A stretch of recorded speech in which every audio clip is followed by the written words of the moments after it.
नरियावली विधायक इंजीनियर प्रदीप लारिया ने निर्माणाधीन संत रविदास मंदिर एवं स्मारक बरतुमा मकरोनिया में संत रविदास जयंती के उपलक्ष्य में सामाजिक सद्भावना सम्मेलन व प्रतिभा सम्मान सम्मेलन का आयोजन किया। इस समारोह में जिले भर से बड़ी संख्या में एकत्रित हुए गणमान्य जनों ने बहुत उत्साह और भक्ति के साथ जयंती को मनाया। समारोह का शुभारंभ संत शिरोमणि गुरु रविदास जी महाराज के छायाचित्र पर दीप धूप प्रज्वलित कर माल्यार्पण किया गया। इस अवसर पर पधारे संत गुरुओं का पुष्पहार, श्रीफल एवं अंग वस्त्र भेंट कर सम्मान किया गया। साथ ही उत्कृष्ट सेवाओं और सामाजिक कार्यों के लिए भी प्रतिभाओं को सम्मानित किया गया। विधायक लारिया ने संत रविदास जी महाराज को नमन करते हुए अपने संबोधन में कहा कि संत शिरोमणि ने 648 वर्ष पहले अपने जीवन चरित्र के माध्यम से समूचे समाज, भारत और मानवता के लिए एक संदेश दिया कि मन चंगा तो कटौती में गंगा। उन्होंने बताया कि सच्चे अर्थों में कटौती में गंगा का अर्थ यही है कि आपको भगवान को देखने कहीं नहीं जाना। अगर आपका मन पवित्र है तो आप में ही ईश्वर का वास हो जाता है। उन्होंने कहा कि रविदास महाराज जी ने कर्म करते हुए अपने धर्म, समाज, देश के लिए स्वाभिमान का जीवन जीते हुए भक्ति की रसधारा बहाई। उनके भक्तों में चित्तौड़ की महारानी मीराबाई से लेकर बनारस के बड़े बड़े राजा महाराजा शामिल रहे। संत रविदास जी महाराज का दर्शन इतना विराट था कि वे जितना धन अर्जित करते थे उसमें से आधा धन दान कर देते थे। वे कहते थे कि हमारे साथ केवल हमारा पुण्य कर्म, सद्भावना, समाज का विश्वास और जीवन का आनंद जाएगा। इसी उद्धत भाव के कारण उन्हें संत शिरोमणि की उपाधि दी गई। इसलिए बरतुमा में हमारी भाजपा सरकार ने संत शिरोमणि के विराट दर्शन को जन जन तक पहुंचाने के लिए 100 करोड़ की लागत से भव्य और दिव्य रविदास लोक का निर्माण करवा रही है। संत लोक में 10,000 वर्ग फीट में बन रही लाइब्रेरी के माध्यम से संत जी के भक्ति मार्ग और दार्शनिक विचारों के सभी साहित्य संकलन उपलब्ध होंगे, जो आने वाली पीढ़ी शिक्षाविदों, दार्शनिक और आध्यात्मिकता को आंदोलित करेगी।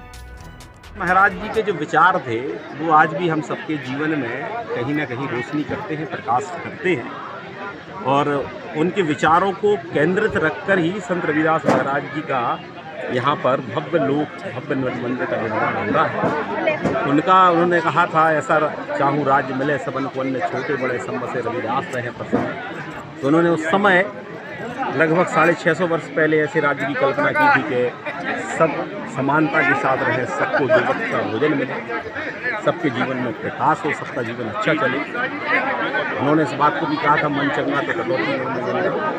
तो कुल मिलाकर उनके विचार आज भी हम सबके जीवन को प्रकाशमान कर सकते हैं। और इसलिए उनके विचारों को केंद्रित कर यहाँ पर संत रविदास जी का मंदिर का निर्माण हो रहा है।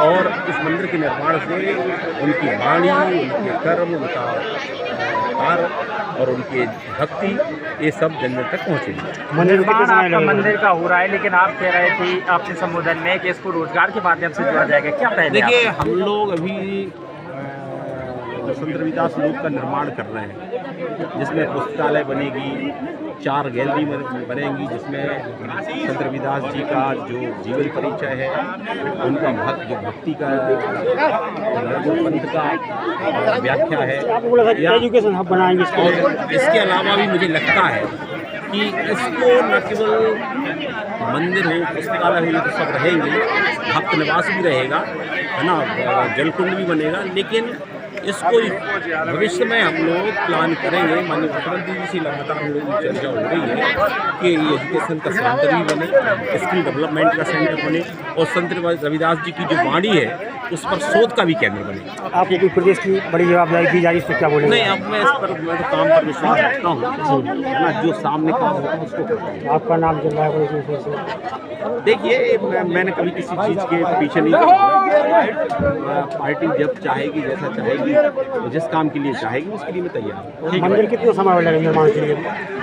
लगभग इस साल के अंत तक इस मंदिर के भव्य लोकार्पण हम लोग माननीय प्रधानमंत्री जी की उपस्थिति में ऐसी आशा करते हैं कि होगा। ठीक सर, इतना बड़ा मंदिर बन रहा है, लेकिन यहाँ पर 17 उसमें शराब बंद हो गई, तो क्या इस क्षेत्र में भी शराब बंद? देखिए, इसको वैसे तो संत रविदास महाराज जी ने मांस मदिरा के सेवन को निषेध किया है।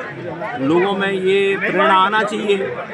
सरकार तो समय समय पर शराब को बंद कराने, अवैध शराब को बंद कराने का काम करती है, और यदि कोई ऐसा विषय होगा तो इसमें स्थिति को रखेंगे क्या? अधिकारियों के संज्ञान में लाएंगे। नहीं सर, इसमें 17 उसमें मुख्यमंत्री ने बंद की है जहाँ धार्मिक स्थान थे। नहीं, अभी मंदिर का निर्माण हो जाने दीजिएगा, उसके बाद माननीय मुख्यमंत्री जी के सम्मुख की बात ले जाएंगे और फिर उनका भी जैसा विचार रहेगा वैसा